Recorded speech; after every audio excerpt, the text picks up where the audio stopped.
J'ai récupéré notre linge et j'ai trouvé un costume gris que je n'avais jamais vu. Ce n'est pas à moi, ai-je dit. L'employé a vérifié l'étiquette et a répondu, si, monsieur. Votre femme la porte avec vos vêtements toutes les semaines. Cette nuit-là, je l'ai suspendue au centre de notre placard, et j'ai attendu qu'elle ouvre la porte. Avant de continuer, abonnez-vous à la chaîne, et dites-nous dans les commentaires depuis quelle ville vous nous regardez. Je suis allé chercher les vêtements à la laverie habituelle. La même, chaque vendredi. Celle du coin. Celle qui, depuis le trottoir, sent la vapeur et le savon. Avec mes chemises, on m'a remis un costume gris que je n'avais jamais vu de ma vie. Ce n'est pas à moi, ai-je dit, et je l'ai rendu par-dessus le comptoir. Estella l'a pris, a cherché l'étiquette cousue dans le col, et s'est montrée surprise. Elle m'a regardé par-dessus ses lunettes, comme si j'avais dit une absurdité. Si, c'est le vôtre, monsieur Lisandro. C'est dans votre dossier. Votre femme apporte ce costume avec vos affaires, chaque semaine. Chaque semaine, je payais, je prenais tout, y compris le costume, et je rentrais chez moi en silence.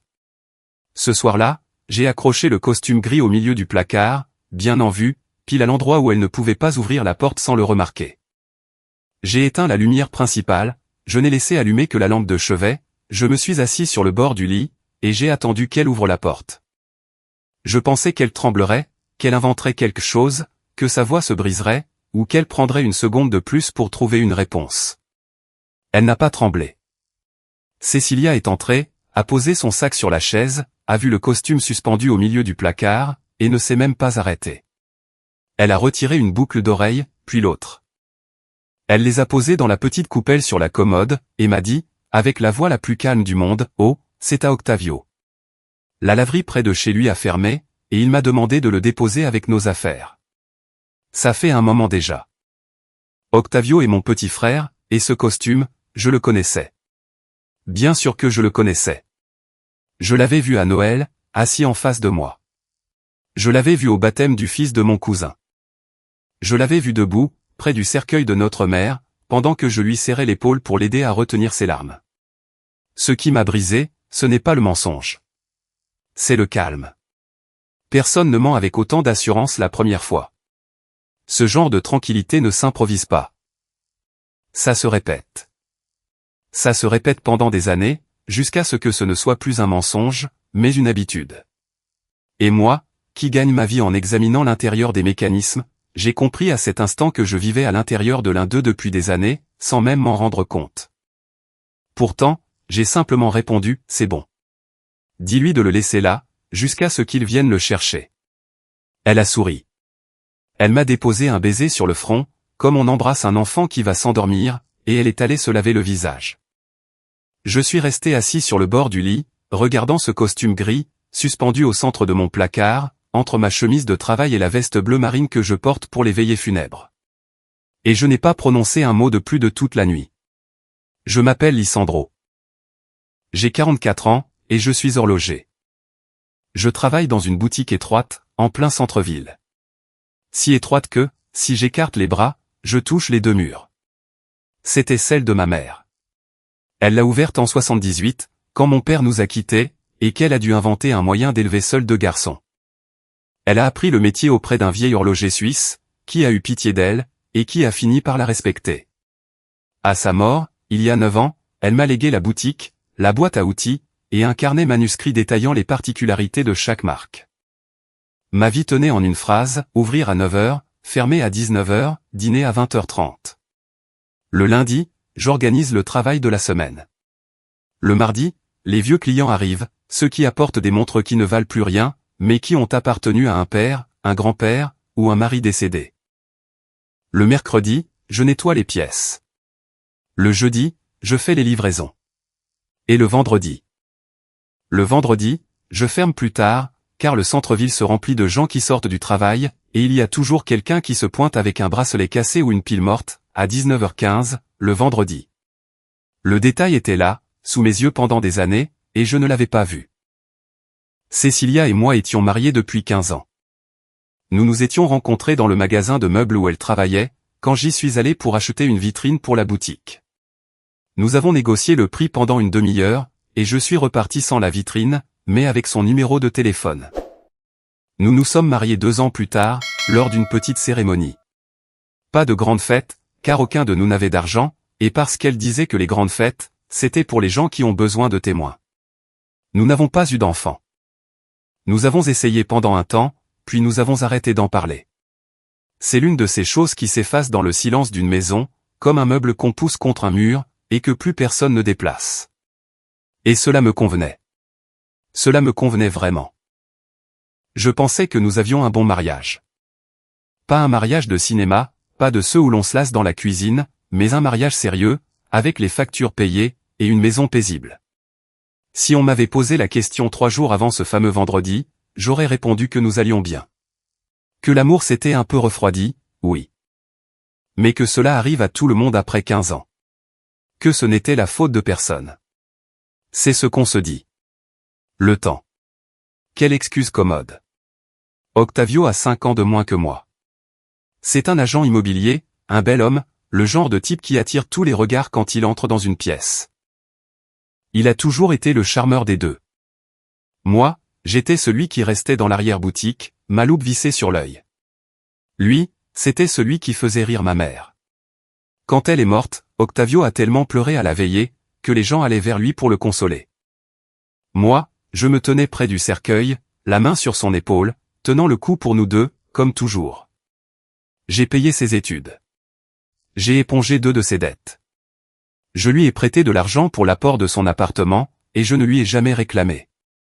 Dans ma famille, c'était normal. Personne n'en parlait, c'était simplement comme ça que les choses fonctionnaient. Octavio sourit.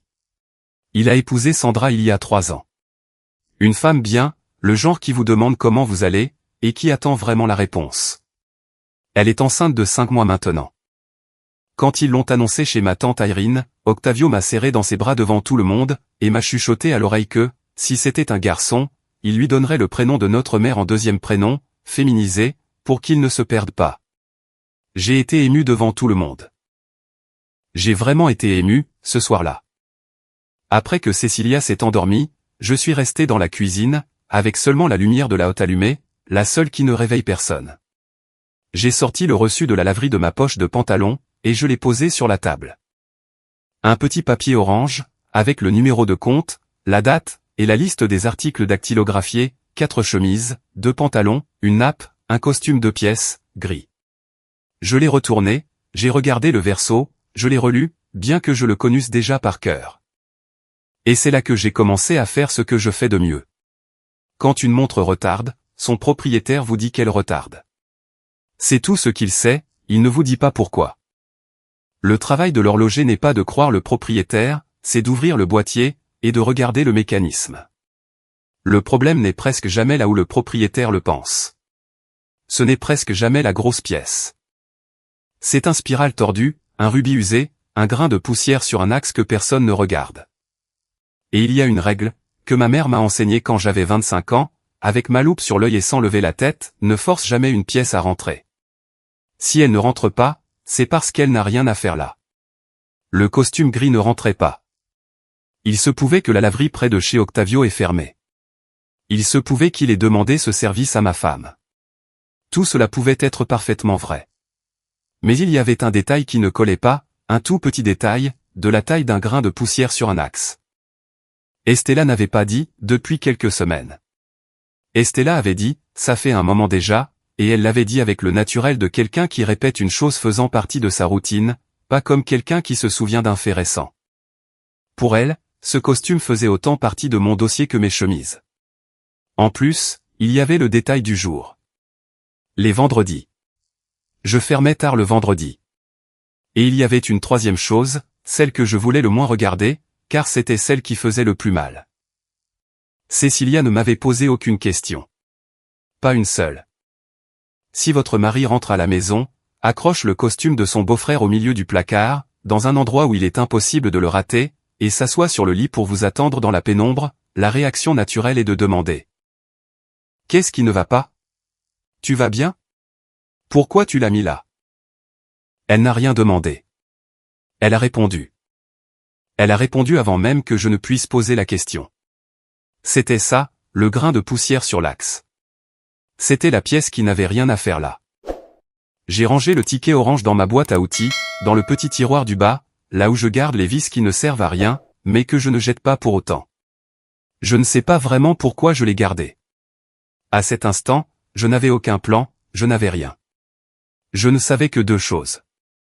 La première, on ne lave pas un costume toutes les semaines, si on ne le porte pas toutes les semaines. Et la seconde, en 20 ans de métier, je n'ai jamais démonté une montre sans chercher d'abord à savoir depuis combien de temps elle fonctionnait mal. Le lendemain, samedi, j'ai ouvert la boutique à 9h, comme d'habitude. Et à 9h20, j'ai fait la première chose qui allait tout changer, bien que je ne le susse pas encore. J'ai décroché le téléphone, et j'ai appelé la laverie. Laverie Elvapor, bonjour. C'était Estella. J'ai reconnu sa voix instantanément, cette voix qui donne toujours l'impression qu'elle sourit, même quand elle est fatiguée. Estella, bonjour, c'est Lisandro, de l'horlogerie. Monsieur Lisandro, dites-moi. J'avais encore la loupe relevée sur le front, et une montre Omega ouverte sur le drap vert.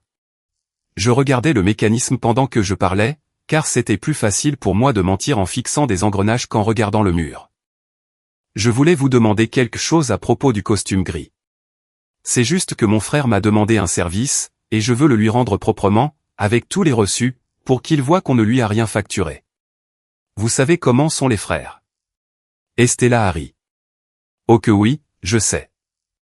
Pourriez-vous me dire depuis quand nous le lavons, pour que je lui donne la facture complète? Il y a eu un court silence.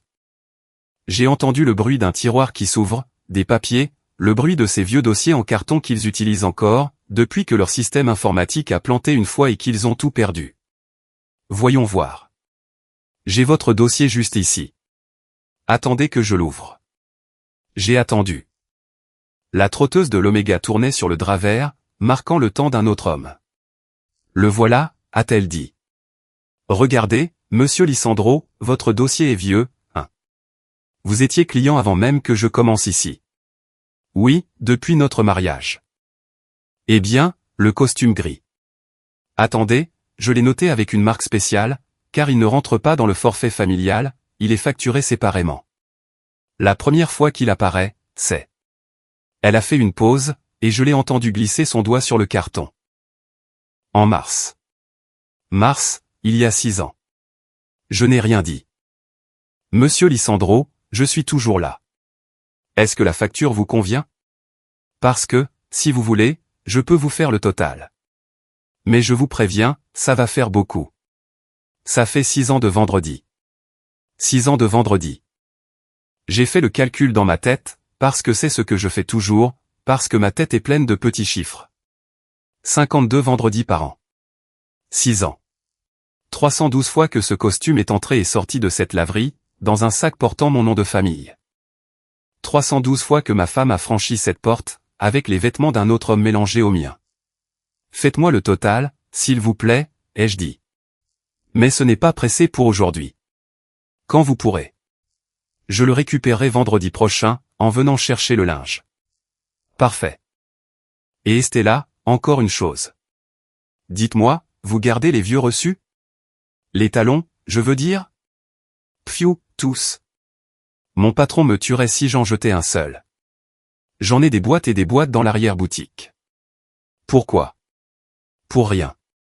Curiosité d'horloger. Nous aussi, on garde tout.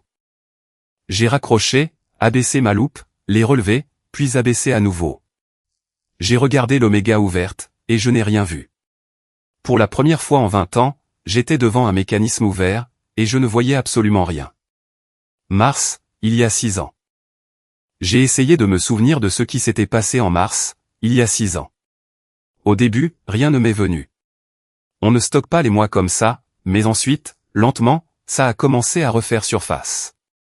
Il y a 6 ans, en mars, j'ai eu mon problème de vésicule biliaire.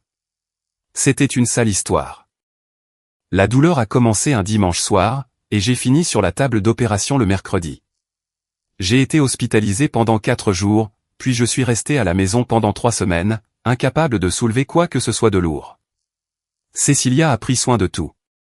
Elle a vraiment pris les choses en main. Elle m'apportait à manger au lit, m'aidait à descendre les escaliers, allait à la boutique pour accrocher l'enseigne fermée et s'occuper des clients qui arrivaient sans savoir. Et il y avait un papier, dont je me souvenais maintenant. Un papier que j'avais signé. Pendant que j'étais encore à moitié endormi à cause des médicaments, elle m'a dit qu'elle avait besoin de pouvoir signer à ma place à la boutique, car il y avait un fournisseur qui exigeait une signature pour livrer la marchandise, et que si nous ne signions pas, nous perdrions la commande du mois. Elle a ramené à la maison un jeune homme d'une étude de notaire. J'ai signé, assis dans mon lit, avec un oreiller dans le dos, sans lire. Une procuration générale pour les actes administratifs. Je ne l'ai pas appelé comme ça à l'époque. Pour moi, c'était le papier du fournisseur. J'ai signé, le jeune homme est parti. Elle m'a apporté du thé, et on n'a plus jamais parlé de cette affaire. Je ne l'ai jamais révoquée. Pas une seule fois en 6 ans, l'idée de la révoquer ne m'a traversé l'esprit. Je me suis assis sur le tabouret de l'atelier, la boutique vide, fixant la porte vitrée et les gens qui passaient sur le trottoir sans regarder à l'intérieur. Et j'ai ressenti une chose étrange, une chose que je n'ai jamais pu expliquer à personne jusqu'à ce jour. Je n'ai pas ressenti de colère. J'ai ressenti de la honte.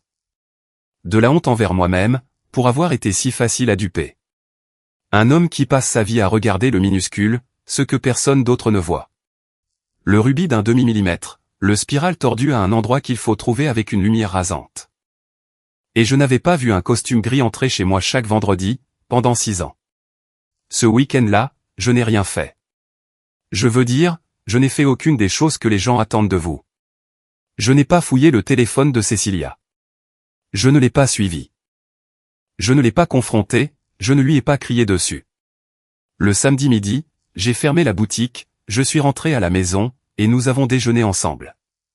Elle avait préparé du poulet et du riz. Elle m'a dit que le magasin de meubles changeait de propriétaire, et que tout le monde était nerveux. J'ai écouté, posé les questions appropriées, j'ai dit que ça s'arrangerait. Le dimanche, nous sommes allés chez ma tante Irene, comme tous les dimanches. Ma tante Irene a 78 ans, et sa maison sent le pain grillé à n'importe quelle heure de la journée. C'est la sœur de ma mère. À la mort de ma mère, elle a pris le relais des choses que les mères laissent inachevées, les anniversaires, les Noëls, les questions gênantes. C'est la seule personne de cette famille qui dit ce qu'elle pense. Nous étions tous là, ma tante, Cécilia, moi, Octavio et Sandra. Sandra était sur le grand canapé, avec son ventre de 5 mois, et ses pieds sur un coussin, parce que ses chevilles enflaient. Octavio lui a apporté un verre d'eau sans qu'elle le demande. Il l'a posé sur la petite table, a ajusté son coussin. Il était prévenant, vraiment prévenant. N'importe qui entrant à ce moment-là aurait dit, quel bon mari. Et moi, je l'observais. Je l'observais comme je regarde une montre dont le propriétaire jure qu'elle marche parfaitement. Il portait une chemise bleu clair, celle qu'il met toujours. Il parlait d'une affaire immobilière, pour des appartements sur la côte. Il riait. Il a posé la main sur l'épaule de ma tante, et a dit, « Annie, tu rajeunis d'année en année. » Ma tante a tapé sur sa main, et a ri comme une vieille dame à qui on vient d'enlever 10 ans. J'ai attendu. J'ai attendu toute l'après-midi que l'un d'eux fasse quelque chose, un geste, un regard, n'importe quoi. Et c'est ça la pire partie, celle dont personne ne vous parle. Il n'y a rien eu. Cécilia et Octavio ne se sont pas regardés, ne se sont pas touchés, ne se sont pas parlé plus que nécessaire. Elle lui a posé des questions sur la grossesse. Il a répondu que tout allait bien. Il lui a posé des questions sur le magasin de meubles. Elle a répondu que tout allait mal. 2 beaux-parents normaux, un dimanche normal. Personne n'est aussi bon acteur par accident. Les gens qui commencent tout juste à mentir font des erreurs en faisant trop. Ils se regardent trop, rient trop, s'évitent trop.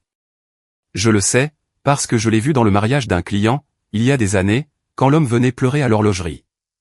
Ceux qui se touchent pour la première fois ne peuvent pas s'empêcher de se regarder. Ceux qui le font depuis 6 ans ont déjà trouvé le rythme. Ils n'ont plus besoin de jouer la comédie. Ils vivent déjà à l'intérieur de leurs mensonges. À 19h, nous nous sommes dit au revoir à la porte. Octavio m'a pris dans ses bras, et m'a donné 2 tapes dans le dos. Et, frangin. Cécilia t'a laissé le costume. Désolé pour le dérangement, c'est juste que la laverie dans ma rue a fermé. Et voilà, il l'avait dit. Lui-même, sans que je demande quoi que ce soit, exactement comme elle. J'ai regardé mon frère dans les yeux, à 30 centimètres de mon visage, et j'ai répondu aussi calmement que j'ai pu, il est là, pendu dans mon placard. Quand tu veux, viens le chercher. Super. Je passerai le prendre la semaine prochaine. Il ne l'a pas pris cette semaine-là, ni la suivante, ni celle d'après. Et le vendredi suivant, quand je suis allé à la laverie, il était de nouveau là, propre, repassé, pendu sur le même cintre en fil de fer tordu. Elle l'avait encore emmené. Je l'ai pris, j'ai payé, j'ai dit merci, et le soir même, je l'ai de nouveau accroché au centre de mon placard. Mais avant, j'ai fait une chose. Une petite chose, un truc d'horloger. J'ai retourné la veste sur l'envers, j'ai trouvé la couture à l'intérieur, près de la taille, là où personne ne regarde jamais. J'ai sorti de ma poche l'une de mes fines aiguilles, celle que j'utilise pour ajuster les spiraux, et avec du fil noir, j'ai fait 3 points de suture minuscules et serrés. J'ai fait une marque que seul moi pouvais reconnaître, une marque de fabricant, comme celle que nous mettons sur les pièces pour savoir lesquelles sont passées entre nos mains. Parce que je ne savais encore rien de concret. J'avais un ticket orange, une date en mars, et une signature donnée à moitié endormie. Ce ne sont pas des preuves, c'est une suspicion. Mais un costume du mois de mars, qui revient tout propre chaque vendredi, ça commence à être autre chose. Ça commence à devenir un mécanisme dont on sait déjà où se trouve l'axe. La marque est restée 3 semaines. Chaque vendredi, j'allais à la laverie, je payais, je ramenais le sac à la maison, et avant d'accrocher le costume au centre du placard, je le retournais, et je cherchais mes 3 points de fil noir près de la taille. Ils étaient toujours là. Le même costume, pas un costume similaire, pas un autre costume gris du même tissu. Le même, entrant et sortant de ma maison, comme s'il avait sa propre clé. Et Octavio ne venait pas le chercher. C'était ça, le plus étrange. Un homme qui demande une faveur à sa belle-sœur parce que sa laverie a fermé, mais qui, en 3 semaines, ne trouve pas 20 minutes pour passer chez son frère récupérer son propre costume. Un homme qui vit à 15 pâtés de maison. Un homme qui travaille dans la vente d'appartements, et qui passe ses journées à sillonner la ville en voiture. J'ai arrêté d'attendre qu'il vienne le chercher. J'ai commencé à me demander pourquoi il était plus pratique pour lui de ne pas le faire. Et une nuit, allongé dans le noir, en écoutant la respiration de Cécilia à côté de moi, j'ai compris. Parce que, tant que le costume continuait à faire des allers-retours à la laverie dans mon sac, sous mon nom de famille, payé avec mon argent, le mensonge avait toujours une explication toute prête. Une explication qui avait déjà fait ses preuves. Si un jour quelqu'un posait la question, ils avaient déjà la réponse répétée, testée, et approuvée par moi-même, devant témoins. J'étais l'alibi. C'est la première nuit où je n'ai pas dormi. J'ai commencé à observer les vendredis. Pas elle, les vendredis. Le vendredi, je ferme à 19h30, parfois 20h, car le centre-ville se remplit de gens qui sortent du travail. J'arrive à la maison entre 20h15 et 21h15. C'est le seul jour de la semaine où je rentre après elle. J'ai commencé à remarquer des choses à la maison en arrivant. Des choses que j'avais vues 1000 fois, sans jamais les voir. Le vendredi, la maison était différente. Arrangée différemment, pas juste rangée, mais différente. Les coussins du canapé étaient disposés avec les coins pointant vers le haut. C'est quelque chose que Cécilia ne fait que lorsqu'elle attend des invités. L'odeur du nettoyant pour sol, ce parfum de citron artificiel, toujours le vendredi, jamais le mardi. Le vendredi, ses cheveux étaient lavés, fraîchement lavés, encore un peu humides sur les pointes. À 21h, le vendredi, il y avait 2 tasses sur l'égouttoir. 2. Alors qu'elle buvait son café au lait dans la même grande tasse chaque matin. Le vendredi, la porte de la salle de bain des invités était fermée. Nous ne fermions jamais cette porte. Elle restait toujours ouverte car la salle de bain n'a pas de fenêtre, et si on la ferme, elle devient humide. Rien de tout cela ne sert de preuve. Je le savais. Vous pouvez le dire à un juge, à un prêtre, à un ami, et ils vous diront tous la même chose, 2 tasses, ce n'est rien, Lisandro. Des cheveux mouillés, ce n'est rien. Un coussin arrangé, ce n'est rien. Et ils ont raison. Une pièce détachée n'est rien. Un rubis usé, posé sur un drap vert, ne raconte absolument rien. Mais quand vous le remettez à sa place dans le mécanisme, quand vous voyez l'axe contre lequel il frottait, la marque qu'il a laissée, et que l'usure exacte correspond au retard dont le client est venu se plaindre, alors cette pièce d'un demi-millimètre vous raconte toute l'histoire de la montre. J'avais les pièces. Il me manquait le plan. Et le plan n'était pas à la maison. Il était à la boutique. C'est un jeudi que j'ai trouvé la première facture étrange. Je faisais mon travail habituel, la mise à jour des documents des fournisseurs, la partie du boulot que je déteste, et que je ne fais que parce qu'il faut la faire. J'ai 3 fournisseurs. Un pour les bracelets et les verres. Un pour les piles et les pièces courantes, et un pour les pièces suisses.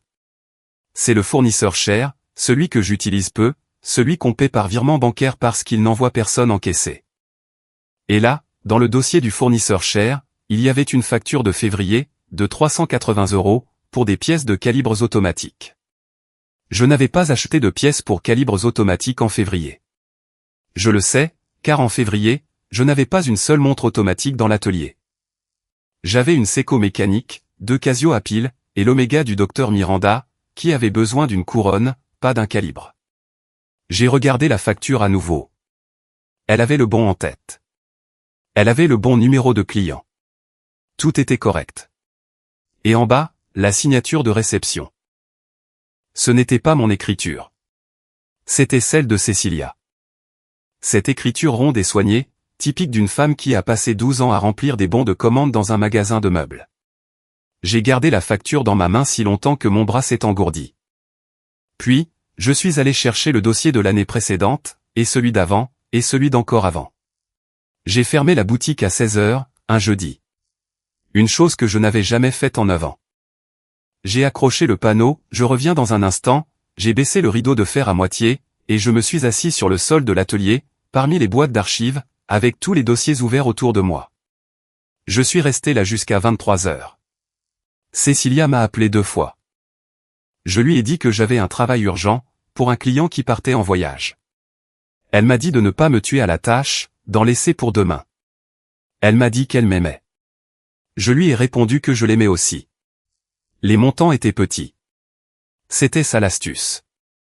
Aucune facture n'était énorme, 3 cents, 4 cents, 5 cents 80, jamais plus de 6 cents. Toutes pour des pièces techniques spécifiques. Le genre de choses qu'un comptable regarde sans comprendre, et qu'un mari distrait ne se rappelle pas. Tout avec sa signature de réception. Toutes venant du fournisseur payé par virement bancaire. Celui qui n'envoie jamais personne. Celui qui ne m'a jamais appelé pour poser des questions, parce que le paiement arrivait toujours à l'heure. 1 ou 2 fois par mois, pendant 6 ans. J'ai fait le calcul 3 fois à la main, au dos d'une feuille de garantie, parce que je ne me faisais pas confiance. 90 000 €. 90 000 € qui étaient sortis du compte de la boutique, le compte d'où tout sort, mes impôts, mon loyer, ma vie. Et tout cela avait été possible grâce à une seule chose, grâce à un papier que j'avais signé, assis dans un lit, un oreiller dans le dos, la tête encore engourdie par l'anesthésie, parce que ma femme m'avait dit que si nous ne le signions pas, nous perdrions la commande du mois. Une procuration générale d'administration. Je suis resté assis par terre, le dos contre le coffre-fort, fixant le plafond de l'atelier. Et là, pour la première fois, j'ai ressenti quelque chose qui n'était pas de la honte. C'était une sensation froide, calme, presque confortable, comme lorsqu'on trouve enfin le problème d'une montre après 3 jours de recherche. Ce n'est pas de la joie. C'est de l'ordre. Soudain, tout a une explication. Tout s'emboîte, et vous savez exactement ce qu'il faut faire. Il ne m'avait pas trompé. Il m'avait utilisé. Le costume était le cadet de mes soucis. Le costume n'était que la pointe de l'iceberg. En dessous, il y avait 6 ans d'un mécanisme construit avec mon argent, mon nom de famille, ma signature, et ma confiance. Et j'allais faire de cela ce que je fais de tout ce qui arrive cassé sur ma table, j'allais l'ouvrir complètement, pièce par pièce, sans me précipiter, sans rien forcer. J'ai tout emballé dans 2 sacs en toile, j'ai éteint la lumière, et j'ai fermé la boutique à 23 h 20. Le lendemain, vendredi, à 9 h du matin, j'ai appelé un numéro que je n'avais pas composé depuis la veillée funèbre de ma mère. Franklin, c'est Lisandro, le fils d'Amanda. À l'autre bout, il y a eu un silence, puis une voix rauque et âgée, qui donnait l'impression d'avoir attendu cet appel pendant 9 ans. Enfin, gamin. Assieds-toi. Il faut qu'on parle de ta mère. Franklin vit à 12 rue de ma boutique, dans un appartement haut de plafond, rempli de dossiers. Il a 73 ans. Il a été comptable pendant 41 ans, et a tenu les livres de l'horlogerie de 84 jusqu'à la mort de ma mère. Ensuite, avec cette arrogance tranquille propre au fils, je l'ai remercié, et je lui ai dit que dorénavant, je me débrouillerais seul. Il m'a serré la main, m'a dit, quand tu auras besoin de moi, et je ne l'ai plus rappelé pendant 9 ans. Il m'a ouvert la porte, vêtu d'un pantalon de pyjama et d'une chemise boutonnée jusqu'en haut, comme s'habillent les vieux messieurs qui se respectent encore. J'ai apporté quelques trucs, ai-je dit, en soulevant les 2 sacs en toile. Je me doutais bien que tu ne venais pas pour prendre le café. J'ai tout posé sur la table de sa salle à manger. Les dossiers des 6 dernières années, les talons, le ticket orange, et une feuille sur laquelle j'avais écrit à la main les 3 choses que je savais, le costume. Mars d'il y a 6 ans. La procuration signée au lit. Franklin a mis ses lunettes, s'est assis, et a commencé par le dossier le plus ancien. Il n'a pas parlé pendant 50 minutes. Je suis resté debout, regardant par la fenêtre la cime d'un arbre et une antenne de télévision tordue, écoutant le bruit des pages qui se tournaient, et le clic de son stylo lorsqu'il marquait quelque chose. Puis, il a posé le stylo, et a retiré ses lunettes. « Assieds-toi, gamin. Tu sais pourquoi j'ai arrêté de travailler avec toi? Parce que je ne t'ai plus appelé. » Non. Il s'est passé la main sur le visage. Parce que j'ai demandé une réunion avec ta femme à la mort de ta mère, pour faire l'inventaire de la boutique, et elle m'a dit que tout était déjà réglé avec un comptable de la famille. Je lui ai demandé quel comptable. Elle m'a répondu que c'était un comptable que ton frère avait trouvé. J'ai senti le froid m'envahir, d'abord dans les mains. Je n'ai jamais entendu parler d'un comptable. Je sais que non. Il a tapoté la table 2 fois avec son doigt. Et j'aurais dû insister à l'époque. Mais ta mère venait de mourir. Tu étais dévasté. Je me suis dit, c'est une affaire de famille, qui suis-je pour m'en mêler? J'ai gardé ça pour moi pendant 9 ans. 9 ans, Lisandro. Franklin, je n'ai pas écouté ce que j'ai trouvé. C'est encore pire. Il a ouvert le dossier de la 2e année, et a tourné 3 factures vers moi. Ce ne sont pas des achats gonflés. Ce sont des achats qui n'ont jamais eu lieu. Regarde le numéro de série du fournisseur. Répétez ici, ici, et ici. Le même numéro de lot sur 3 factures de mois différents. Ça n'arrive jamais. Quelqu'un avait un vieux carnet de reçus. Et le remplissait à la main. Défaut. Défaut. Et maintenant, regarde ça. Il a sorti de ses propres archives un cahier d'écolier, un de ceux avec une couverture rigide quadrillée, et l'a ouvert au milieu. À l'intérieur, il y avait l'écriture de ma mère, des chiffres, des dates, des noms de clients. J'ai gardé une copie des livres jusqu'à l'année de sa mort. Parce que je suis vieux, parce que je suis méfiant, et parce que ta mère m'a demandé un jour que, s'il lui arrivait quelque chose, je ne donne les papiers à personne d'autre qu'à toi. Elle a dit ça? Ma gorge s'est nouée. Pourquoi? Franklin a fermé le cahier, et a posé sa main ouverte dessus, comme on pose une main sur une épaule. Parce que ta mère n'était pas bête, gamin. Parce que ton frère lui a demandé de l'argent 3 fois au cours de ces 2 dernières années, et que les 3 fois, elle le lui a donné sans en parler. Et la 3e fois, elle m'a appelé moi, pas toi. Pour me demander comment s'assurer que la boutique ne serait qu'à ton nom. J'ai fixé le cahier. 15 ans à penser que ma mère avait divisé son affection à parts égales, et que j'avais simplement hérité de la part « travail ». Et il s'avère qu'elle avait tout vu, bien avant moi, et qu'elle avait silencieusement construit la seule défense qu'elle savait bâtir. Gamin, a repris Franklin, maintenant je vais te demander quelque chose, et j'ai besoin que tu me répondes correctement. Qu'est-ce que tu veux faire? Je veux savoir où est passé l'argent. Bien. C'est la bonne réponse. Il a remis ses lunettes. Parce que si tu m'avais dit, je veux la jeter hors de chez moi aujourd'hui, je t'aurais offert un café, et je t'aurais renvoyé chez toi. Celui qui crie le premier, perd. Celui qui crie le premier, donne un avertissement. Je ne vais pas crier. Je sais. Tu es tout comme ta mère.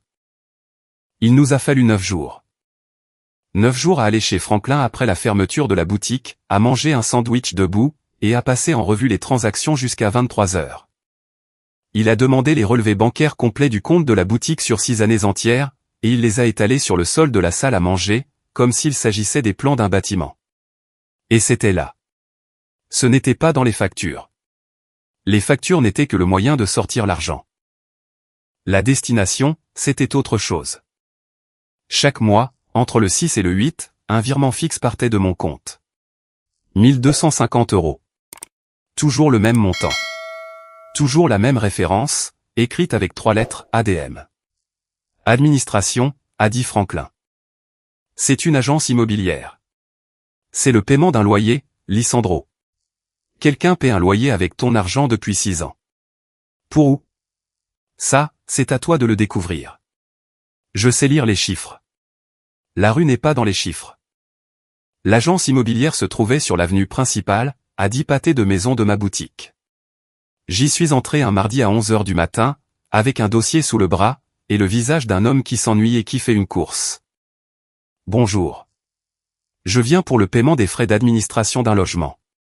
Je suis le titulaire du compte qui effectue les virements, et j'ai besoin des détails pour mon comptable. La fille au comptoir n'a même pas haussé un sourcil. Je lui ai donné le numéro de compte, ma carte d'identité, et elle a tapé sur son clavier. Voyons voir. Le voici. Appartement 4B, 1250, Passage Lorenzo. Le contrat est au nom d'Octavio. Parfait. Pouvez-vous m'imprimer les détails des 12 derniers mois? Les 6 dernières années, si possible. Oh, je vais devoir demander ça aux archives. Je vous l'enverrai par email. Je vous en serai très reconnaissant. Je suis sorti sur le trottoir, le soleil en plein visage, et je suis resté planté au coin de la rue comme un idiot, mon dossier sous le bras. Un appartement. Un appartement entier, loué depuis 6 ans, payé chaque mois avec l'argent de mon atelier, au nom de mon frère. J'y suis allé.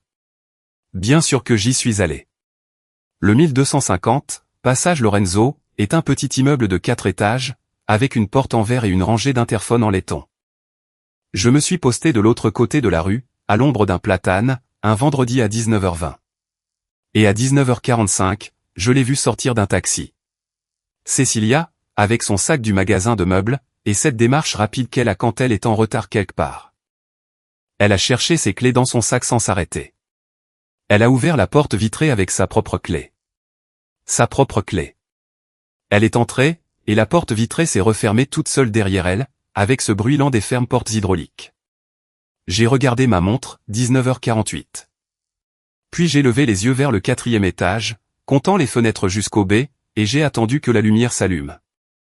La lumière du 4B s'est allumée à 19 h 51. J'étais de l'autre côté de la rue, sous le platane, les mains dans les poches, regardant en l'air comme un homme qui attend quelqu'un. La fenêtre avait un rideau fin. On pouvait voir la lueur jaune, et rien de plus. Comme dans un film. À 20 h 15, une voiture grise est arrivée et s'est garée en double fil, les feux de détresse allumés. Octavio en est sorti. Il portait un sac de supermarché d'une main, et son téléphone de l'autre. Il a fermé la portière de la voiture avec son coude, a traversé la rue sans regarder des deux côtés, et a ouvert la porte vitrée avec sa propre clé, lui aussi. J'ai regardé ma montre à nouveau, 20 h 16. Et je suis resté là pendant 20 minutes de plus, sans trop savoir ce que j'attendais. J'avais déjà tout vu. Il n'y avait rien de plus à voir. Mais il y avait une partie de moi, une partie stupide et têtue, qui attendait encore que la scène s'explique d'elle-même. Que Sandra descende, qu'une troisième personne apparaisse, que quelqu'un sorte sur le balcon et crie l'explication manquante. Personne n'est sorti. À 21 h 20, j'ai commencé à marcher, parcourant les 12 pâtés de maison jusqu'à chez moi, lentement, les mains dans les poches, et le col de ma veste relevé. Et pendant ces 12 rues, j'ai fait la chose la plus étrange que j'ai jamais faite de ma vie. J'ai commencé à faire la liste de ce qui allait me manquer. Sa façon de plier les serviettes en 3. Sa façon de rire devant de mauvaises publicités. La façon dont elle me touchait la nuque quand elle passait derrière ma chaise.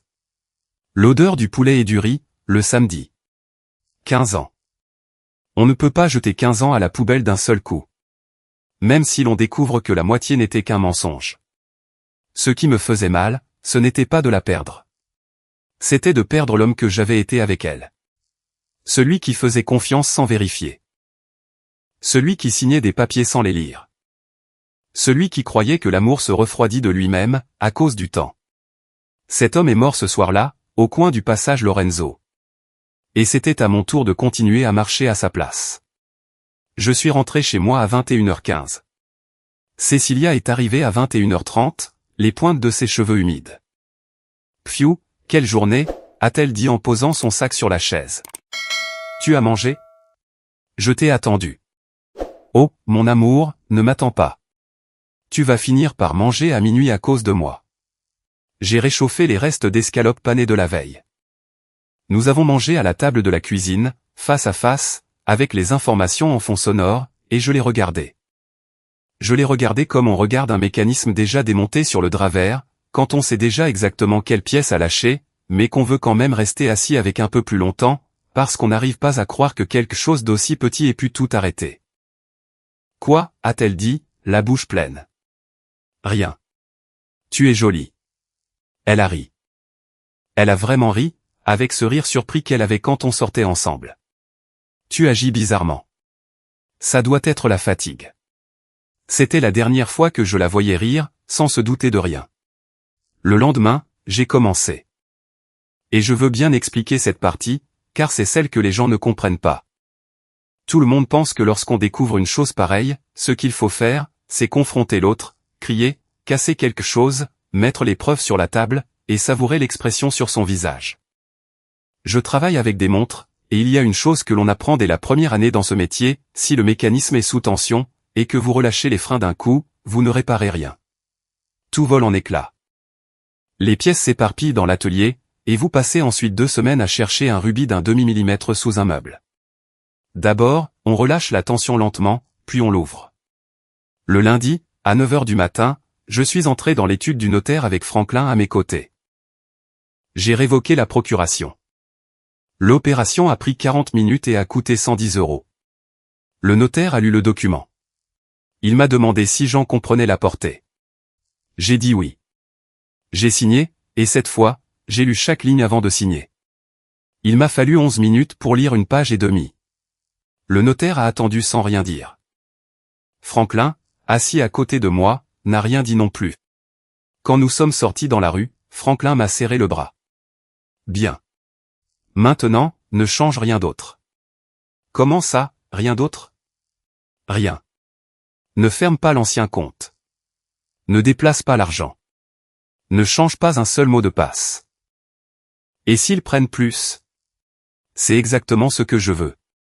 Je l'ai regardé. Gamin, jusqu'à hier, tu avais des factures étranges. Elle peut dire que c'était une erreur administrative, qu'elle s'est embrouillée, que c'était pour l'entreprise. Un juge entend ça tous les jours. Il se tenait au coin de la rue, appuyé sur sa canne. Mais à partir d'aujourd'hui, la procuration est révoquée. Si elle signe encore quelque chose, ce n'est plus une erreur. C'est autre chose. Et cette autre chose ne peut pas être justifiée. Pour l'appartement. Le loyer sort de ton compte par virement automatique. Laisse-le sortir encore 1 mois. Justin. Ensuite, tu coupes tout. 1 mois de plus. 1250 € de mon argent. Payer le toit où ma femme et mon frère se retrouvaient le vendredi. C'était dur. C'était très dur, mais j'ai laissé faire. Ce que j'ai fait, c'est ouvrir un nouveau compte à mon nom, et appeler mes 3 fournisseurs, un par un, pour leur annoncer que je changeais de banque, et qu'à partir de ce mois-là, tout serait payé depuis ce nouveau compte. Le fournisseur de bracelets m'a demandé si tout allait bien. Je lui ai répondu que oui, que c'était une question de frais bancaires. Le fournisseur de piles n'a même pas posé de questions. Et au fournisseur de pièces suisses, le cher, celui payé par virement, j'ai demandé une chose de plus, j'ai besoin d'une liste complète de tout ce que je vous ai acheté au cours des 6 dernières années, avec les dates, les numéros de facture, et les preuves de livraison.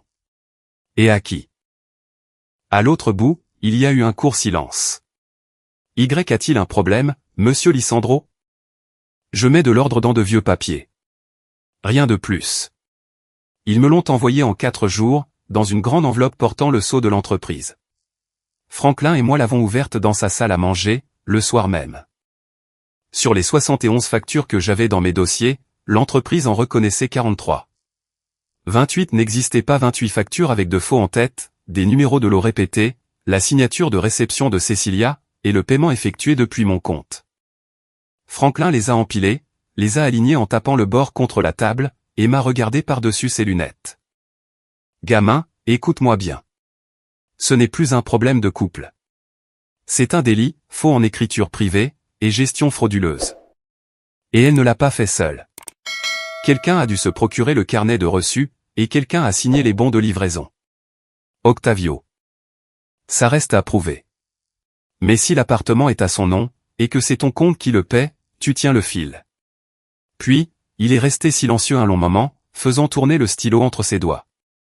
Maintenant, je dois te dire ce que tu ne veux pas entendre. Dis-le. Tu peux entrer dans le bureau d'un procureur demain avec ce dossier, et il y aura une plainte, un procès.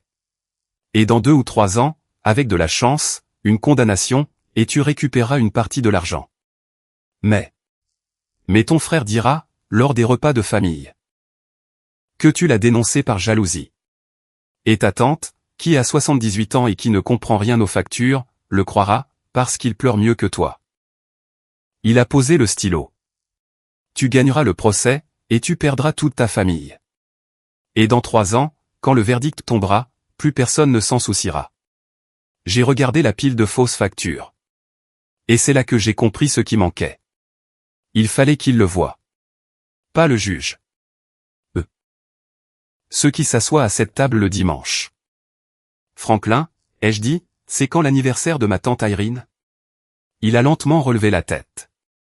Le 11 du mois prochain.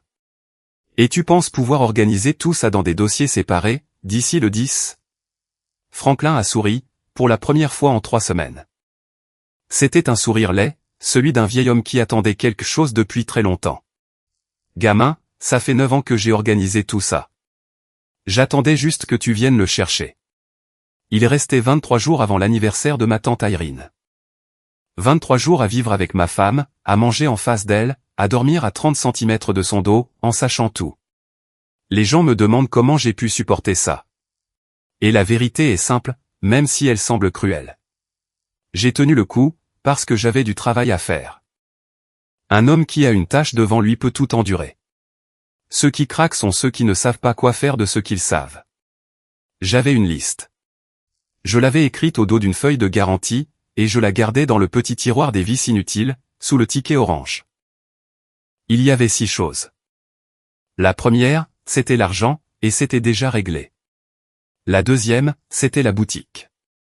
Je suis allé au cadastre un jeudi matin, et j'ai demandé le certificat de propriété du local où se trouve l'horlogerie. 52 € et 3 jours d'attente. Quand on me l'a remis, je l'ai ouvert sur place, debout dans le couloir, parmi les gens qui passaient. La boutique était à mon nom. Uniquement à mon nom. J'ai senti mes jambes flageoler. Ma mère s'en était occupée lors de ces 2 dernières années de maladie. Sans m'en dire un mot pour ne pas m'empoisonner l'esprit, elle avait fait ce qu'il fallait. J'avais toujours cru que la boutique m'appartenait par simple négligence, parce que personne ne s'intéressait à une petite pièce étroite sentant l'huile fine. Et il s'avère qu'elle était à moi, parce qu'une femme de 68 ans, aux mains déjà tremblantes, avait pris soin de la protéger. Ce soir-là, j'ai pleuré. C'est la seule fois de toute cette histoire que j'ai pleuré. Et ce n'était pas pour Cécilia. C'était dans l'atelier, le rideau baissé, assis sur le tabouret de ma mère, avec le certificat de propriété sur le drap vert, et le cahier à couverture rigide à côté. J'ai pleuré de n'avoir rien compris de son vivant. La 3e chose sur la liste, c'était Estella. J'y suis allé un mardi en milieu de matinée, quand la laverie est vide. Monsieur Lisandro, on n'est pas vendredi. Je sais. Je suis venu vous demander une grande faveur. Je ne lui ai pas tout dit, mais suffisamment. Je lui ai dit que j'avais un grave problème d'argent dans ma famille, que des choses avaient été faites dans mon dos, et que j'avais besoin de l'historique complet de mon dossier, de toutes les entrées concernant le costume gris, avec les dates. Estella a arrêté de ranger les cintres. Votre frère? Je ne lui avais pas dit ça. Pourquoi dites-vous mon frère? Elle a rougi jusqu'aux oreilles. Oh, monsieur Lisandro, pardonnez-moi. C'est juste qu'il vient. Il vient parfois le déposer. Votre femme ne l'apporte pas toujours. Et une fois, il y a environ 2 ans, je lui ai dit, je vais le mettre sur le dossier de votre frère. Et il m'a répondu, oui. C'est plus pratique. Elle s'est tordu les mains. Et je pensais que vous étiez une famille très soudée. Vraiment. Je vois tellement de choses ici, monsieur. Les gens croient que vous ne voyez rien, parce que vous lavez des vêtements. Vous avez gardé tous les talons et les boîtes dans l'arrière-boutique, classés par année. Voudriez-vous me les donner? Je vais vous faire une copie du dossier. C'est ce qui convient. Et si un jour quelqu'un me le demande, je dirai ce que j'ai vu, avec les noms et prénoms. Cette femme, gagnant ce qu'elle gagnait, repassant debout depuis 7 heures du matin, m'a regardé dans les yeux, et a proposé de se mettre en plein milieu. Je lui ai serré la main, et je n'ai rien pu dire. La quatrième chose, c'était l'agence immobilière, et le détail de 6 ans de paiement est arrivé par courrier. Appartement 4B, 1250, passage Lorenzo, contrat au nom d'Octavio, virement depuis mon compte. 51 pages. La cinquième chose a été la plus difficile. C'était Sandra. J'ai ressassé ça pendant des jours, car une partie de moi disait, ce n'est pas ton problème. Occupe-toi de tes affaires. Et une autre partie, celle qui ressemblait à ma mère, me disait autre chose. Sandra était enceinte de 5 mois, d'un homme qui lui mentait chaque vendredi. Et si je déballais tout devant la famille sans la prévenir, elle l'apprendrait de la pire façon possible, en public, assise à table avec son ventre, devant sa belle-mère de substitution et ses beaux-frères. Ce n'était plus de la justice. C'était de la cruauté. Je l'ai appelée un mercredi matin.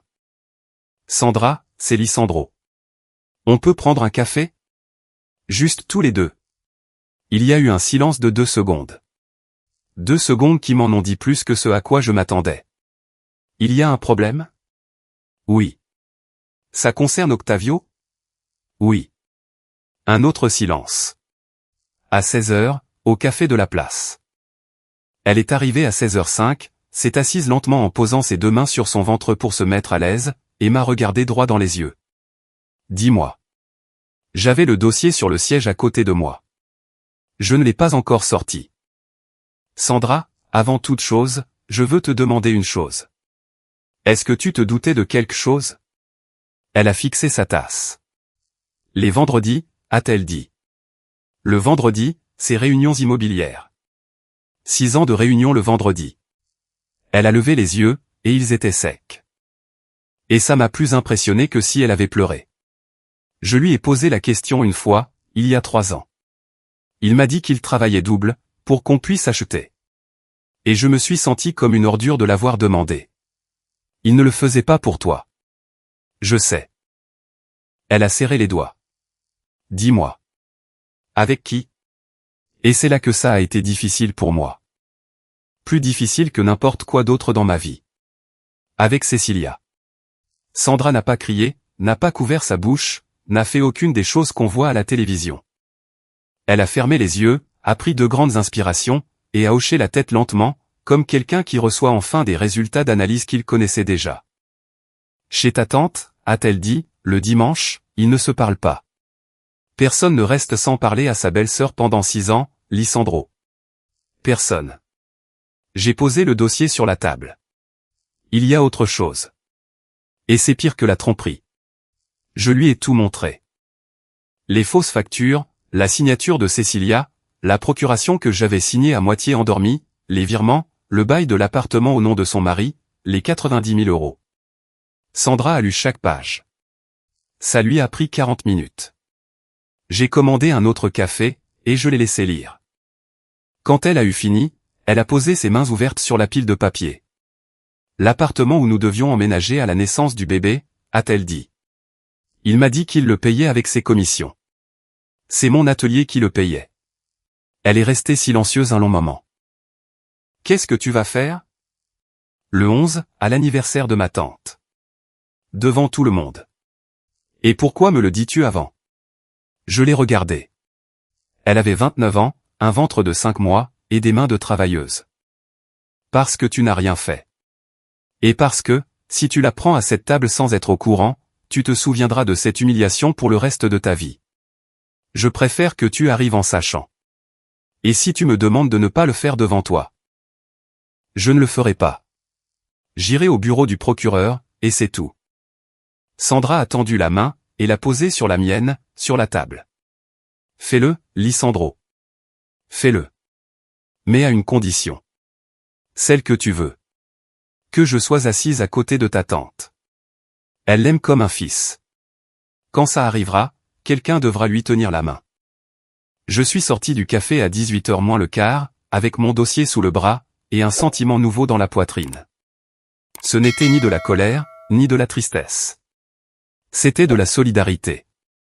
Il restait 9 jours. La 6e chose sur la liste était la plus petite de toutes, et aussi la plus difficile à expliquer à quelqu'un qui ne me connaît pas. Le 10 au soir, la veille de l'anniversaire, Cécilia m'a dit depuis la chambre, « Chérie, demain, j'emporte le costume de ton frère pour qu'on le lui rende une bonne fois pour toutes, chez ta tante. » « Laisse-le, ai-je répondu. Je le repasserai demain. Le 11 à 7h du matin, dans le silence de la maison et alors qu'elle dormait encore, j'ai sorti la planche à repasser, j'y ai mis le costume gris, et je l'ai repassé en entier, avec patience. Les revers, les manches, le pantalon le long du pli. Ensuite, je l'ai retourné, près de la taille, et mes 3 points de fil noir étaient là. Je les ai regardés un long moment, puis j'ai accroché le costume sur le cintre, prêt à être porté par mon frère cet après-midi-là. La maison de ma tante Irene sent le pain grillé à n'importe quelle heure de la journée. Nous sommes arrivés à 12h30. Cécilia avait acheté un gâteau au chocolat à la boulangerie du coin, et le portait sur ses genoux dans la voiture, tenu à 2 mains pour qu'il ne bouge pas. « Conduis doucement sur les nids de poules » m'a-t-elle dit. Je vais doucement. Elle portait une robe couleur sable qui lui va bien, et des boucles d'oreilles que je lui avais offertes il y a 8 ans. Elle s'était un peu plus maquillée que d'habitude. Elle était heureuse. Vraiment heureuse. Et c'était la dernière chose qu'il me restait à comprendre d'elle, qu'elle était capable d'être heureuse. J'avais sur le siège arrière, dans un sac en tissu, le dossier que Franklin avait organisé pendant 9 jours. 4 exemplaires identiques, avec des intercalaires de couleurs. Franklin me l'avait expliqué la veille, avec cette patience de vieux comptable qui respecte le papier.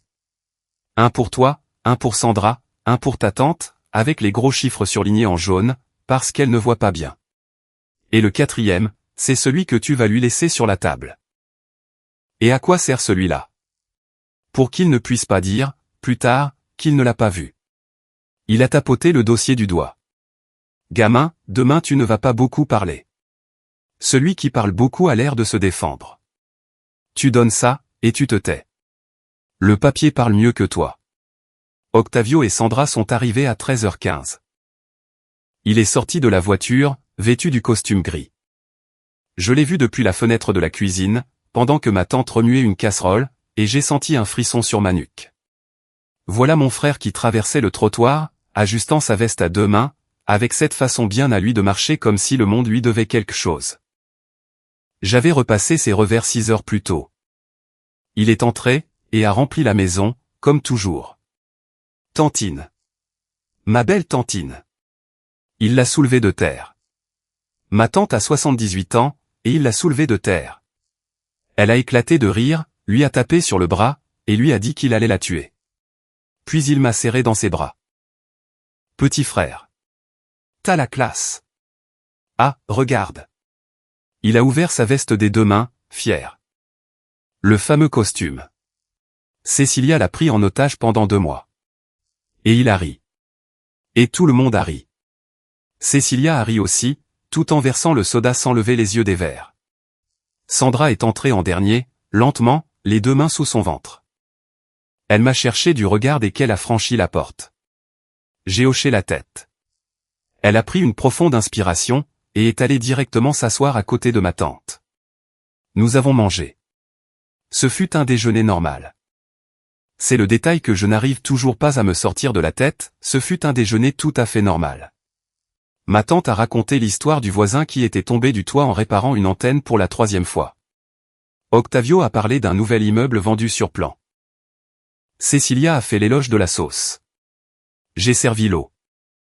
Sandra a peu mangé, et a souri quand elle devait sourire. Et j'ai regardé cette table comme on regarde une montre en marche. 5 personnes, bougeant toutes exactement à leur place. Le grand engrenage, le petit, celui qui tourne à l'envers. Un mécanisme qui fonctionnait parfaitement depuis 6 ans, car moi, sans le savoir, j'étais le ressort qui le faisait tourner. À 15h30, ma tante a apporté le gâteau. Nous avons chanté. Elle a soufflé les bougies en 2 fois, et nous avons tous applaudi. Octavio l'a prise en photo avec son téléphone, et lui a dit qu'il allait la mettre en fond d'écran. C'est là que je me suis levé. Annie, avant qu'on coupe, je veux dire 2 mots. Oh, mon neveu qui ne parle jamais. Justement pour ça, ai-je dit. Parce que je ne parle jamais. Je suis resté debout. J'ai senti mes mains se glacer, mais ma voix est sortie calme, et cela m'a surpris. Je veux te remercier, Annie. Tu nous as élevés quand ma mère est morte. Tu nous as réunis chaque dimanche pendant 9 ans pour que cette famille ne s'effondre pas. Tu es la seule chose qui soit restée entière. Ma tante a porté sa serviette à ses yeux. Et puisque cette table est la tienne, et qu'aucun mensonge n'y a jamais été prononcé aujourd'hui, je t'ai apporté un cadeau différent. Je me suis penché, j'ai pris le sac en tissu sous ma chaise, et j'ai posé les 4 dossiers sur la nappe. Le bruit que le papier a fait en se posant sur la table a été le bruit le plus fort de toute ma vie. Cecilia a posé sa fourchette. Lisandro, a-t-elle dit doucement. Qu'est-ce que c'est? Je ne l'ai pas regardé. J'ai pris le premier dossier, et je l'ai donné à ma tante. Celui-ci est pour toi, tantine. Les chiffres importants sont surlignés en jaune pour que tu les vois bien. J'ai passé le deuxième à Sandra, de l'autre côté de la table. Celui-ci est pour toi. Sandra l'a pris à 2 mains, et l'a posé sur ses genoux sans l'ouvrir. Elle savait déjà tout. Elle était là pour autre chose. J'ai laissé le 3e à ma place, fermé. Et j'ai posé le 4e devant Octavio, en le poussant lentement jusqu'à ce qu'il touche son assiette. Et celui-là est pour toi, mon frère. Il a ri. Il riait encore. C'est quoi ça? Une blague? Ouvre-le. Lisandro, quoi? Ouvre-le. Et là, pour la première fois de toute l'après-midi, le silence s'est fait dans cette maison. Ma tante a ouvert le sien. Sandra n'a pas ouvert le sien. Octavio a ouvert la première page, l'a regardé, et le sourire est resté sur son visage 3 secondes de trop, comme un vêtement qui ne va plus. J'ai parlé lentement. En mars, il y a 6 ans, j'ai été opéré de la vésicule biliaire. Pendant que j'étais sous anesthésie, j'ai signé une procuration pour que Cecilia puisse gérer la boutique. Je croyais que c'était pour un fournisseur. Je ne l'ai jamais révoqué. J'ai regardé ma tante. C'est le premier intercalaire, Annie, le bleu. Ma tante a tourné les pages d'un doigt tremblant. À partir de ce mois-là, les paiements à un fournisseur de pièces suisses ont commencé à sortir de l'atelier de maman. 71 factures en 6 ans. J'ai fait une pause. Le fournisseur en reconnaît 43. 28 n'existe pas faux en tête. Numéro de lot répété.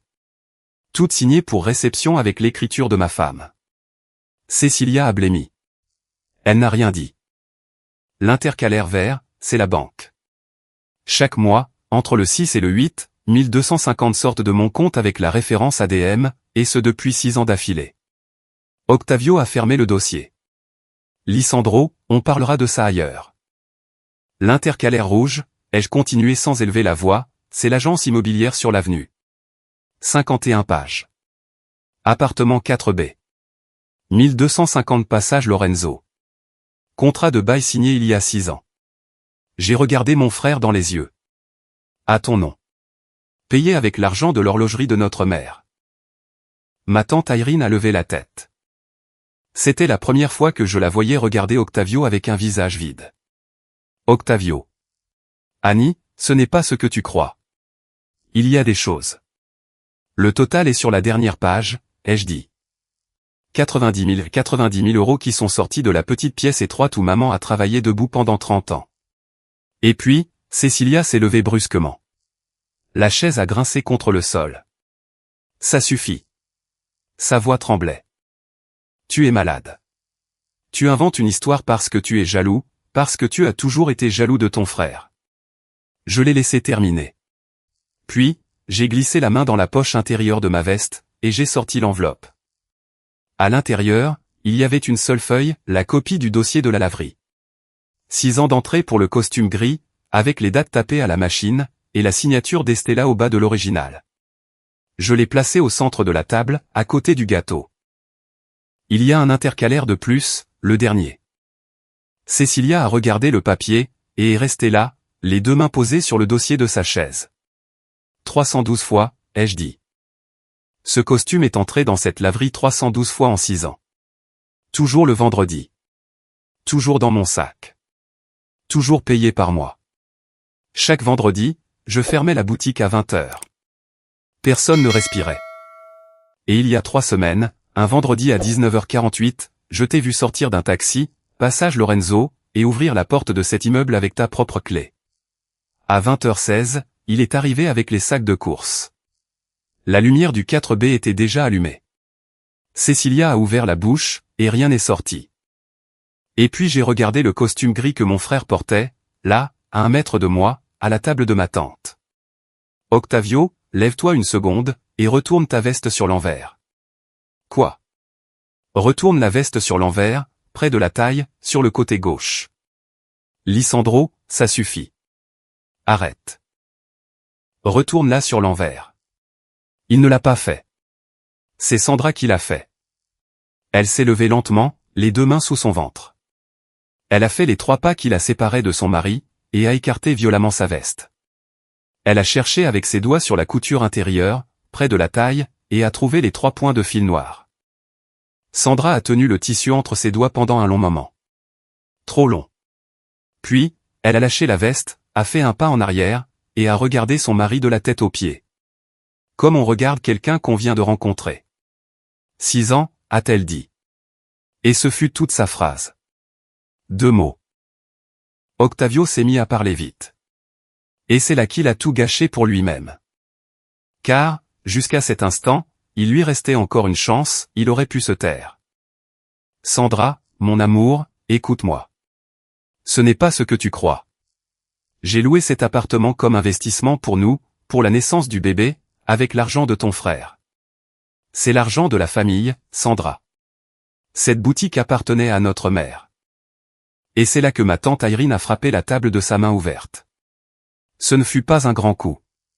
C'était la table d'une femme de 78 ans, qui n'a plus de force dans le bras. Mais les verres ont bougé, et nous nous sommes tous figés. Cette boutique n'appartient pas à la famille, a-t-elle dit. Cette boutique appartient à celui qui s'est levé à 7 heures du matin pendant 9 ans pour l'ouvrir. Tantine. Tais-toi. Je ne l'avais de ma vie jamais entendu utiliser ce ton-là. Ma tante a mis les lunettes qui pendaient à son cou, a cherché la feuille surlignée en jaune dans le dossier, l'a soulevée, et l'a tenue en l'air à 2 mains, car elle tremblait. Je ne comprends rien aux factures, a-t-elle dit. Mais je comprends les chiffres. C'est écrit 90 000, ici. Annie, il faut regarder ça de près, il y a une explication comptable. 90 000, a-t-elle répété. Tu sais combien de montres il faut réparer, pour économiser 90 000 euros? Ta mère est morte avec les mains déformées par l'arthrite. Déformées. Je les lui ai tenues à l'hôpital. Et là, sa voix s'est brisée. Et tu es venu à cette table tous les dimanches. Tous les dimanches. Et je t'ai donné la plus grosse part. Cécilia était toujours debout, les mains posées sur le dossier de la chaise. Elle était pâle, et ne bougeait pas. Je crois qu'elle attendait que quelqu'un la regarde, que quelqu'un lui donne une ouverture, un tour, une chance de trouver une excuse. Personne ne la regardait, et ce fut sa condamnation, plus que n'importe quel papier sur cette table. Elle a soudainement cessé d'exister. Je pars, a-t-elle fini par dire, la bouche tremblante. Personne n'a répondu. Elle a attrapé son sac, a regardé Octavio en espérant quelque chose, mais Octavio ne l'a pas regardé non plus. Pas une seule seconde. En 6 ans d'appartement, de vendredi, et de clé à eux, cet homme n'a pas soutenu son regard pendant 3 secondes devant sa tante. C'est à cet instant que je l'ai vu comprendre. Ça se lisait sur son visage. Elle croyait être la femme d'une histoire d'amour, et elle n'était qu'une dépense. Elle est partie sans dire au revoir. Nous avons entendu la porte d'entrée, puis le bruit de ses talons sur le trottoir, s'éloignant de plus en plus. Octavio s'est levé 2 minutes plus tard. Je vais parler à mon avocat, a-t-il dit, en essayant de faire sonner cela comme une menace. Fais donc, ai-je répondu. Je dépose ma plainte lundi matin. C'est déjà prêt. Il s'est arrêté à la porte de la salle à manger, vêtu du costume gris, et s'est retourné. Tu vas m'envoyer en prison. Et pour la première fois de l'après-midi, quelque chose de chaud est monté dans ma poitrine. J'ai dû prendre 2 grandes inspirations. Je vais t'envoyer la facture, ai-je dit. C'est toi qui t'enverras en prison si tu le veux. Ce que je veux, c'est ce qui appartenait à maman. Il est parti. À la porte, Sandra n'a dit qu'une chose, sans élever la voix, ne rentre pas ce soir. Va au 4B. Nous sommes restés tous les trois, avec un petit gâteau sur la table, et la bougie toujours sur l'assiette. Ma tante Irene a enlevé ses lunettes, a enfoui sa tête dans ses mains, et a pleuré comme je ne l'avais pas vue pleurer, même à la veillée de ma mère. Sandra s'est assise à côté d'elle, et l'a prise dans ses bras. Elle lui a frotté le dos. Elle, enceinte de 5 mois, dont la vie venait de voler en éclats, consolait la vieille dame. « Pardonne-moi, Annie, ai-je dit. J'ai gâché ton anniversaire. » Ma tante a relevé son visage aux yeux rouges, et a saisi ma main avec ses mains tachetées de vieille femme. « Tu n'as rien gâché, mon amour. Tu m'as libéré. Ça faisait 9 ans que j'étais prise pour une idiote. » Puis, elle a regardé le gâteau. « Couple. C'est moi qui l'ai fait. » Et nous avons mangé du gâteau. Tous les trois, en silence, à 17h, avec les dossiers ouverts sur la nappe. C'est la chose la plus triste et la plus digne que j'ai jamais faite de ma vie. Ce qui a suivi n'était pas un film. C'était de la paperasse. Le lundi, à 9h du matin, je suis entré dans le bureau du procureur avec Franklin. Ils nous ont reçus à 11h30.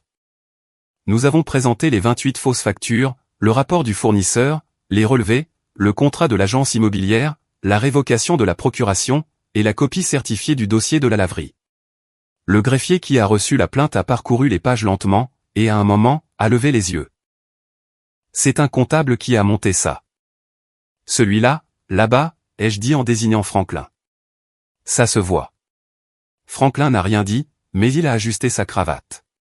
73 ans, et il a ajusté sa cravate. Cécilia est partie vivre chez sa sœur. Elle n'est revenue à la maison qu'une seule fois, un samedi matin, avec 2 valises, pendant que sa sœur l'attendait dans la voiture. Je l'ai laissée entrer, et je me suis assis dans la cuisine pendant qu'elle rassemblait ses affaires. Avant de partir, elle s'est arrêtée à la porte de la cuisine. « Je t'aimais, vraiment ?» a-t-elle dit. J'avais beaucoup réfléchi à cette réponse. J'y avais pensé pendant des semaines, sans savoir ce que je dirais. « Je te crois », ai-je répondu. C'est bien ça le problème. Que tu puisses m'aimer, et me faire ça en même temps. Si tu m'avais détesté, ce serait plus facile à comprendre. Ses yeux se sont remplis de larmes. Tu ne vas jamais me pardonner? Peut-être un jour. Mais je ne te rendrai pas ma confiance. Ça ne se répare pas. Je sais comment ça marche, quand une pièce casse par usure, on ne la soude pas, on la remplace. Elle n'a rien ajouté. J'ai entendu la porte, et la voiture qui démarrait. Le divorce fut propre et rapide, car lorsqu'il y a une affaire pénale ouverte pour gestion frauduleuse, personne ne se dispute la maison. Le remboursement de l'argent a été convenu lors d'une audience, 5 mois plus tard, en présence des avocats, avec la restitution de l'appartement du passage Lorenzo, et la vente de la voiture d'Octavio. Un remboursement de 72 000 € en plusieurs fois, avec une garantie, a été acté. Je n'ai pas récupéré les 90 000. On ne récupère jamais tout. Franklin me l'avait dit dès le début, gamin, dans ces histoires, personne ne gagne. On arrête juste de perdre. Octavio n'est pas allé en prison. Il a signé un accord, et a reconnu la dette. Il a perdu l'appartement. Il a perdu la voiture. Il a perdu sa licence professionnelle pendant un temps. Et il a perdu la table du dimanche, qui, dans cette famille, est la seule chose qui ait jamais eu une réelle valeur. Sandra a eu la petite fille en octobre. Elle est née un mardi, à 5 heures du matin. Ma tante m'a appelé à 7 heures, hurlant dans le téléphone comme une folle. Je suis allé à l'hôpital avec une boîte d'Alfajor, parce que je ne savais pas quoi apporter d'autre.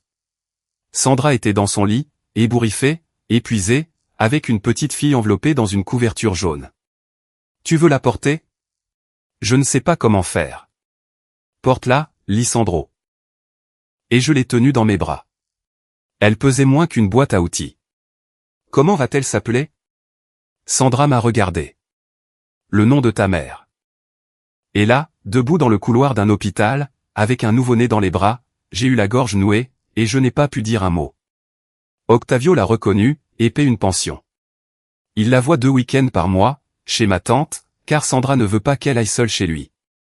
Et moi, je la vois tous les dimanches, parce que les dimanches existent toujours. Il faut le dire aussi. Je pensais avoir brisé la famille ce jour-là, au-dessus d'un gâteau au chocolat. Et il s'avère que j'ai fait le contraire.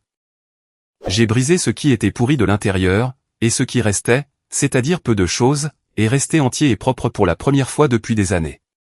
Le costume gris est resté dans mon placard. Octavio n'est jamais venu le chercher. Pas cette semaine-là, ni la suivante, ni jamais. Il est resté suspendu là, au centre, entre ma chemise de travail et la veste bleu marine que je porte pour les veillées funèbres, pendant encore 7 mois. Et un samedi matin, quand le regarder ne m'a plus fait mal, je l'ai décroché. Je l'ai décroché un samedi de mai, à 10 heures du matin, la fenêtre ouverte, avec les bruits de la rue qui entraient dans la chambre. Je l'ai posé sur le lit, et je l'ai regardé longtemps. Un costume gris foncé, belle coupe, impeccable. Il ne signifiait plus rien pour moi. C'est la chose qu'on ignore quand on est en pleine douleur, qu'un jour vient où l'objet s'éteint. Il cesse d'être une pièce à conviction. Il cesse d'être une blessure. Et il redevient ce qu'il a toujours été, du tissu cousu. Je l'ai retourné sur l'envers une dernière fois, et j'ai cherché mes 3 points de fil noir. Je les ai coupés un par un avec des ciseaux à ongles, en faisant attention de ne pas marquer le tissu. Je ne sais pas vraiment pourquoi je l'ai fait. Franklin m'aurait dit de les laisser au cas où, mais l'affaire était déjà classée.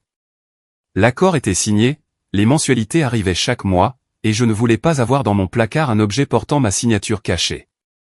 Je n'avais plus besoin de marquer quoi que ce soit. Je savais déjà tout.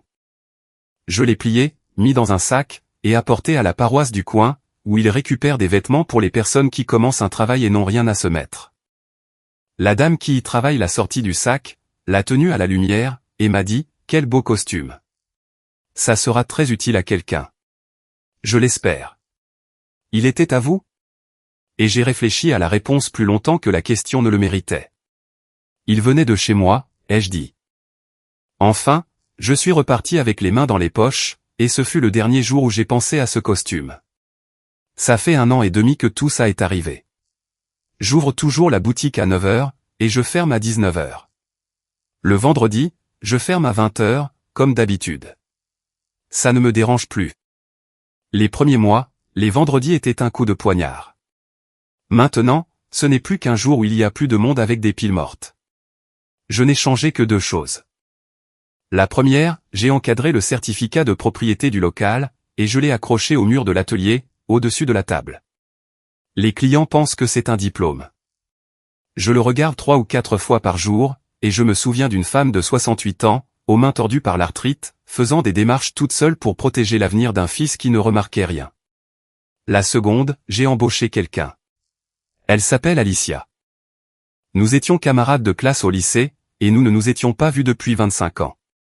Elle est entrée un mardi, pour changer le bracelet de la montre de son père, et elle est restée là, à regarder la boutique. Je te connais. Je te connais aussi. Elle était séparée depuis 4 ans, elle avait 2 grands enfants, et cherchait un travail à temps partiel. J'avais besoin de quelqu'un au comptoir, pour pouvoir rester dans l'atelier sans me lever toutes les 3 minutes. Elle travaille avec moi depuis 8 mois, et il n'y a rien de plus. Bien que ma tante Irene pose la question chaque dimanche, avec cette fausse innocence qu'ont les vieilles dames. Nous sommes 2 personnes de 45 ans, qui rions des mêmes choses, et qui prenons le café à 17 heures dans une boutique étroite qui sent l'huile fine. Si un jour il y a quelque chose de plus, il y aura quelque chose de plus. Je ne suis plus pressé pour rien. J'ai appris que les choses qui se construisent vite sont justement celles qui cassent par usure. J'ai revu Cécilia une fois. C'était au grand supermarché de l'avenue, dans la file d'attente, il y a environ 4 mois. Elle était à 2 caisses de la mienne, avec un petit panier. Elle était plus maigre, et ses cheveux étaient différents. Elle a levé les yeux, m'a vu, et j'ai attendu de voir ce que je ressentirais. J'ai vraiment attendu, avec curiosité, comme quelqu'un qui ouvre une vieille boîte pour voir s'il y a encore quelque chose à l'intérieur. Je n'ai pas ressenti de colère. Je n'ai pas ressenti d'amour. Je n'ai même pas ressenti cette pitié confortable qu'on fait semblant d'éprouver pour se sentir supérieur. J'ai ressenti ce qu'on ressent quand on croise un voisin d'un autre quartier. Elle a fait de même. J'ai payé et je suis parti. Ce soir-là, j'ai compris que j'en étais vraiment sorti. Pas quand j'ai déposé la plainte. Pas quand j'ai signé le divorce. Pas quand j'ai fait don du costume. Être dans la file d'un supermarché sans dire un mot. Je vois Octavio 2 fois par mois chez ma tante, quand c'est son tour de voir la petite. On se salue. On parle de la pluie et du beau temps, de la circulation, de la petite. Il me demande des nouvelles de la boutique, je lui dis qu'elle marche bien. On ne parle jamais de tout ça. La mensualité arrive tous les 5 du mois. Les gens me demandent si je lui ai pardonné, et je ne sais jamais quoi répondre, car je crois que le mot « pardon » est mal utilisé. Je ne le déteste pas. Je ne lui souhaite aucun mal. S'il tombe malade demain, j'irai à l'hôpital. Mais mon frère, celui que j'avais, celui qui s'était ému en me serrant dans ses bras lorsqu'il avait dit qu'il donnerait le nom de notre mère à sa fille. Cet homme n'a jamais existé. Et on ne peut pas pardonner à quelqu'un qui n'a pas existé. On peut seulement arrêter de l'attendre. Franklin est mort en janvier. Il s'est éteint dans son sommeil, dans son appartement haut de plafond, avec ses dossiers bien en ordre. J'ai pris la parole au cimetière. J'ai été le seul à parler, car il n'avait pas d'enfant, et ses neveux le connaissaient à peine. J'ai dit qu'il y avait un homme qui avait gardé un cahier à couverture rigide pendant 9 ans, en attendant qu'un idiot se rende compte de quelque chose. Que la véritable loyauté n'est pas celle qui serre fort dans ses bras aux veillées funèbres, mais celle qui garde les papiers, et qui attend, sans jamais vous faire payer le fait d'avoir eu raison. Et j'apporte des chocolats à Estella de temps en temps. Elle est gênée, me dit que je n'aurais pas dû me déranger, qu'elle n'a rien fait, et je lui réponds toujours la même chose, vous ne m'avez pas rendu un costume, Estella. Vous m'avez rendu ma vie. Maintenant, si vous le permettez, je voudrais vous dire la seule chose que j'ai apprise de tout cela. Ce n'est qu'une seule chose, et il m'a fallu 44 ans. J'ai passé 6 ans à vivre à l'intérieur d'un mensonge qui était sous mes yeux. Pas caché. En plein jour. Pendu sur un cintre, passant ma porte chaque semaine dans un sac avec mon nom de famille écrit dessus. La vérité n'est presque jamais enfouie. Elle est là, sur la table, attendant que quelqu'un ose la regarder pendant 2 secondes de plus que ce qui est confortable. Nous ne cessons pas de voir parce que nous sommes stupides. Nous cessons de voir parce que regarder coûte cher. Parce que, si on regarde, alors il faut faire quelque chose. Et faire quelque chose signifie perdre la vie que l'on avait, même si cette vie était un mensonge. J'ai choisi de ne pas regarder pendant 6 ans. Et ce n'est pas mon frère qui m'a volé ces années. C'est moi, qui préférais une maison tranquille à une vérité dérangeante. Mais il y a autre chose. Et c'est ce que je dis aux gens quand ils me racontent leurs histoires au comptoir, parce que les gens racontent des choses à leur loger, je ne sais pas pourquoi. Celui qui trahit ne détruit pas la personne trahie. Il se détruit lui-même, devant tous ceux qui lui ont un jour fait confiance. Mon frère avait une famille, une femme qui l'attendait, une tante qui lui servait la plus grosse part, et une chaise au repas du dimanche. Aujourd'hui, il a une traite à payer, et 2 week-ends par mois dans une maison qui n'est pas la sienne pour voir sa propre fille.